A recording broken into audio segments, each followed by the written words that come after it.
सबको जय मसीह की। मैं प्रभु यीशु मसीह के नाम में एक बार फिर से कॉफ़ी विद क्राइस्ट के 23rd एपिसोड में आपका स्वागत करता हूं। और आज हम बात करने वाले हैं अनुग्रह में छिपे रहस्य की। जी हाँ, how does the Holi spirit convicts you, कैसे हमें पवित्र आत्मा कन्विक्ट करते हैं किसी भी चीज़ के लिए। मैं जो आपको घटना बताने जा रहा हूँ वो यूहन्ना की सुसमाचार के 8वें अध्याय के 1 से लेकर 11वें वचन तक है, जिसमें हम जानते हैं कि वहाँ पर जो वर्णन किया गया है वो एक पापिनी स्त्री का वर्णन है, एक व्यभिचारिणी स्त्री का वर्णन है। और मैं जल्दी से आपको उस कहानी को मैं आपके लिए पढ़ देता हूँ। उसके बाद फिर हम इसके अंदर क्या रहस्य है उसे हम ज़रूर सीखेंगे। परंतु यीशु जैतून के पहाड़ पर गया और भोर को फिर मंदिर में आया और सब लोग उसके पास आए और वह बैठकर उन्हें उपदेश देने लगा। तब शास्त्री और फरीसी एक स्त्री को लाए जो व्यभिचार में पकड़ी गई थी और उसको बीच में खड़ी करके यीशु से कहा, हे गुरु, यह स्त्री व्यभिचार करते ही पकड़ी गई है। व्यवस्था में मूसा ने हमें आज्ञा दी है कि ऐसी स्त्रियों को पत्थरवाह करें, सो तू इस स्त्री के विषय में क्या कहता है? उन्होंने उसको परखने के लिए यह बात कही ताकि उस पर दोष लगाने के लिए कोई बात पाएं। परंतु यीशु झुककर उंगली से भूमि पर कुछ लिखने लगे।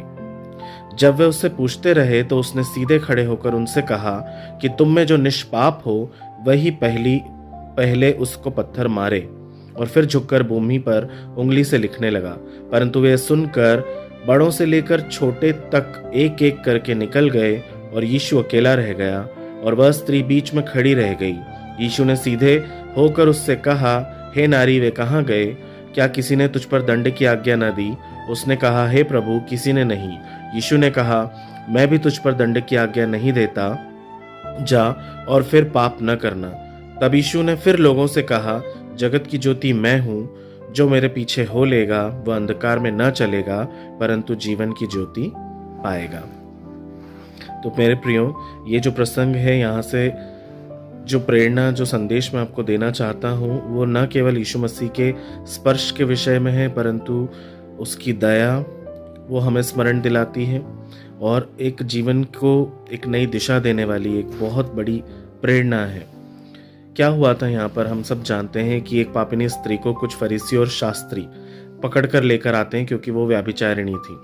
अब फरीसी वो होते हैं जिन्हें ओरल तोरा का ज्ञान है और शास्त्री वो होते हैं जिन्होंने रिटन तोरा का ज्ञान है, यानी वो व्यवस्था का ज्ञान रखने वाले लोग थे जिन्हें व्यवस्था बहुत अच्छे से मालूम थी, कूट कूट कर उनके अंदर भरी हुई थी और वो उसे प्रैक्टिकली प्रैक्टिस भी करते थे। शास्त्री वो होते थे जो केसेस भी लड़ा करते थे बेस्ड ऑन व्यवस्था।